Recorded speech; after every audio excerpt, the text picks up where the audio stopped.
Now, to set the scene, imagine the worst parts of working at an office, combine them all into one awful job, and then make that your reality for 6 years. I came in late because I was sick, and I worked through lunch and left early because I had a doctor's appointment. They explained the project, the goals, and the budget, and asked if I could meet with them to discuss it. Of course, I agreed, and the next day I walked into their department with my portfolio. We talked for hours, met with several executives, and by the time I left the building, I had a handshake deal. Their objective was to streamline communication between departments, which my supervisor had failed to do, allowing a competitor to swoop in and win a major contract by promising something that we could end because of miscommunication. When I started the new project, I discovered tons of useful documents that my supervisor had also deleted from my shared drive. Now this was my chance to get even.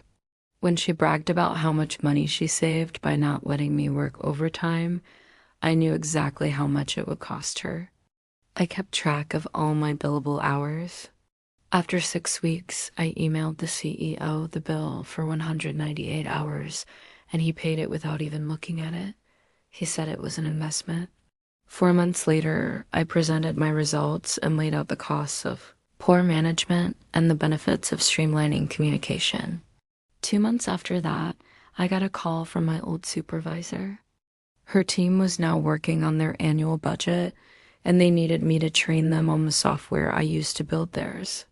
My colleagues were staring at their computers, and mine was completely empty. All my files from the past year were gone. But this wasn't the first time it happened. My first question was, do you approve this training on Wednesday, or would you prefer Thursday? This is the email I got back.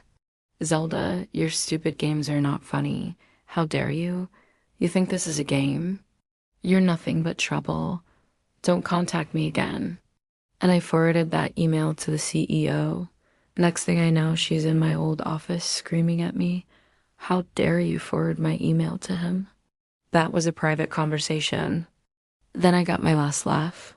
I said, actually, it wasn't a private conversation because you never told anyone that you were talking to me. And since you refused to formally approve or deny these trainings, I assumed this was the best way to resolve our differences. As she ran out of the room, I could hear her yell, "He's going to fire you." And I thought, good. It happened every week. I was doing all the work, pulling all the data, building out the reports and presentations, writing the proposals. Then my supervisor would come in on Monday morning, look at the clock, announce it was too late to do any of that, and delete everything. Then she'd send everyone home for the day. Then on Tuesday, she'd say, "We're behind, and we need to start over." So I learned my lesson. I stopped caring. I came in, I did the bare minimum, and I left. I even stopped coming in because if she deleted my work the second I left, why bother coming in at all? And then one day I got a call from HR asking why I hadn't been in for 3 days. I told them my supervisor sent us home on Friday and didn't answer any emails or calls over the weekend. They told me to come in Monday and talk to my supervisor. So I went in, I sat down, and I said, "Hey, this is unacceptable." And she looked up from her computer, sneered, and said, "It's not me, it's corporate. They don't want you working overtime." I called HR as soon as I got home. I told them what she said. They told me to come in again and talk to my supervisor. So I went in, I sat down, and I said, "This is unacceptable. If she's telling me that there's no work for me to do, then why isn't she giving me a raise?"